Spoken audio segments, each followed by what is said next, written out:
everybody, it's Jeremy. Welcome back to Game 57 of the tournament where we are playing Vanarus. It's turn 15.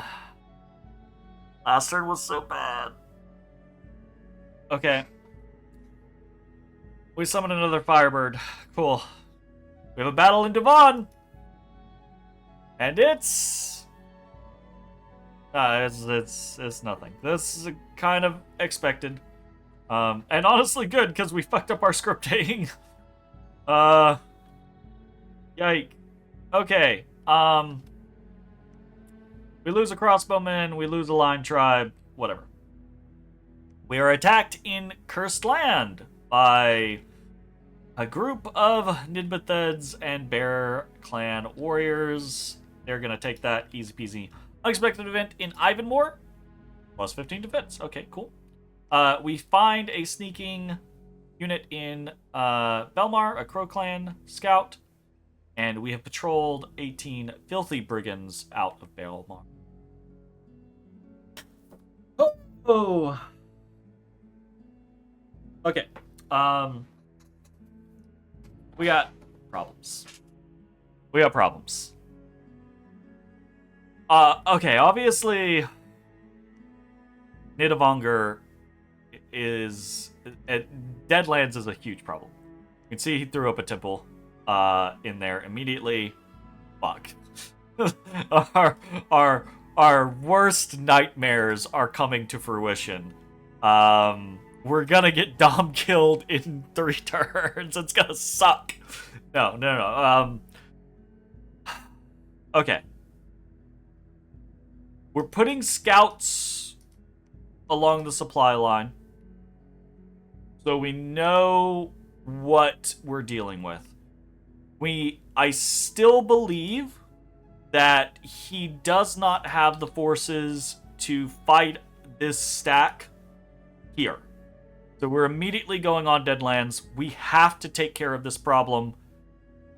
He can move in and defend it, and it's going to take us several turns, which is an issue.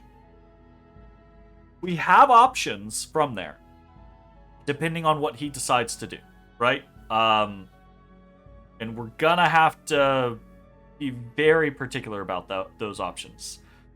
I'll try not to discuss too. Deadlands is just one part of the concept. The issue is the idea of Deadlands becoming a place where he can recruit from, strangle us out, and basically destroy our dominion. That's a huge issue.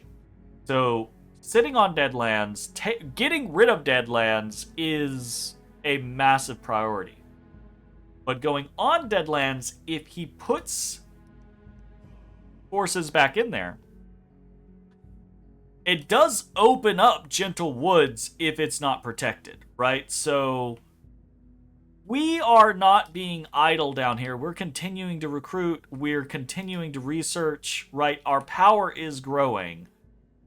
If he goes into Deadlands and he just sits there, Wolf Clan Reavers are an issue. Wolf Clan Reavers are an issue because they're stealthy. But Bear Clan are not stealthy, and the Nidbetheds are not stealthy. The Nidilva's not stealthy, right? So we're really just worried about the Wolf Clan if he's going to stealth around. So if he takes, for instance, this stack, and he tosses it in Deadlands, it's locked in there, right? So we have options depending on... It doesn't have to turn into an immediate, we have to fight for Deadlands for the rest of forever or else we're dead. But that is still a big priority. So we're going to have to see how he plays this and adjust from there. We're also attacking into his territory. I don't know if this is going to be a good idea, but if he's got 1 to 6 PD, we're probably okay. If he's got anything more, then we're kind of fucked. But we need to slow him as much as we are being slowed, if we can, right? So we're doing that. You might see other red lines on the map, and this is the big fucking And that is, I thought we were good with Satis. But we might not be good with Satis. We've got another stack here. And we saw this last turn, I believe. In Sitha, right? Our guy got patrolled out. And this stack is big enough to threaten Belmar. If Satis's overtures of peace were lies, and they come on Belmar, and we do not defend it properly, we're toasted. We're completely fucked. So, even though Satis has told us we have peace, right? They have no intention of attacking us. We can't just take that at face value. So we're sending everything that we have here.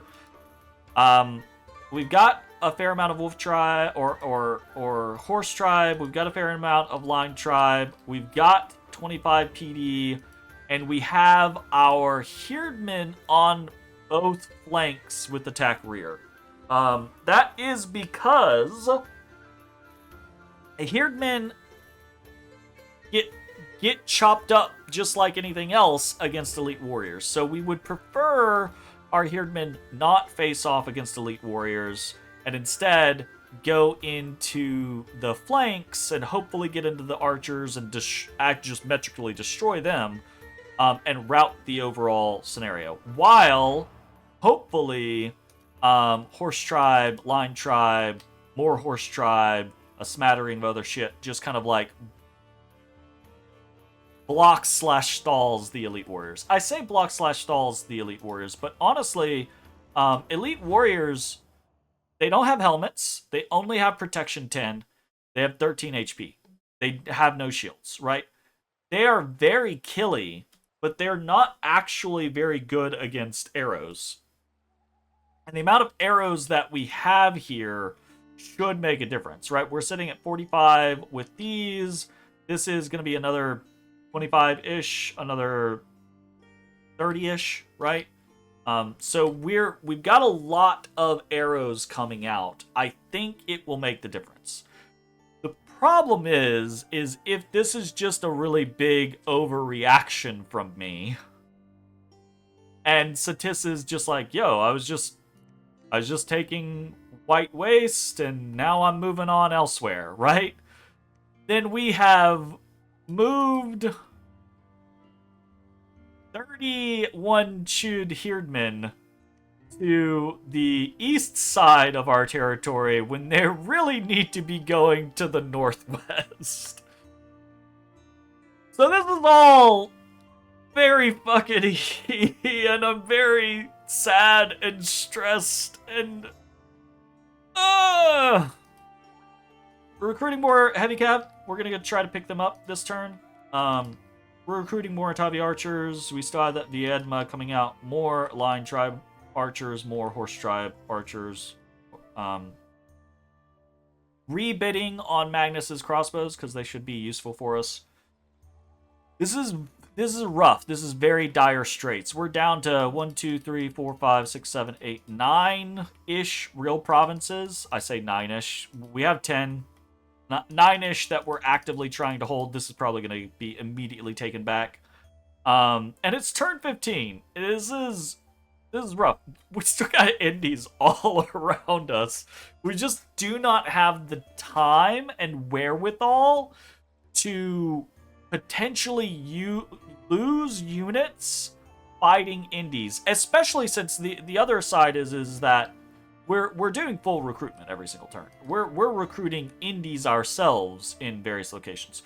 Obviously, right, like the money could be spent towards getting a fortification up, but that's 5 turns away if we start a fort on any given turn, and we might not be alive for 5 turns, and that's definitely going to cut into our recruitment if we do something like that. So it's everything about these turns is so razor thin. It feels like I'm second guessing every single movement, choice, decision, all of it. And I feel just fucking bonkers right now. I'm so stressed. This has gone so left field for me. The good news is we will have Alt 4 this turn.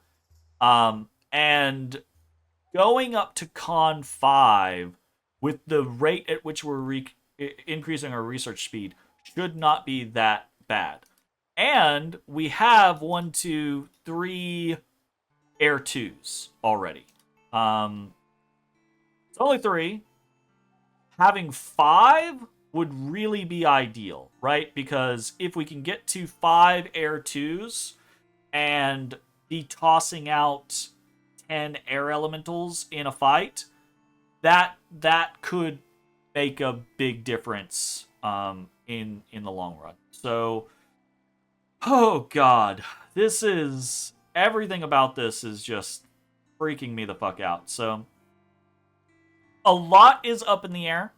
Obviously, that's the way that multiplayer games work. It's the concept of, what the fuck is your opponent going to do? But right now, more than ever, Nidavonger's choices are really going to decide the next few turns here. And whether or not Satis is going to actually come on me or is just, just cleaning up expansion is a big deal. So cross your fingers, maybe pray a little for me, send some love to the would-be Pantocrator, and we'll see you next time. Bye-bye, everybody. Hey everybody, thanks for watching. If you enjoyed the video, consider leaving a like, commenting, or subscribing. It really helps me out. If you'd like to see me live, head over to my Twitch at twitch.tv/thedistanthorizon.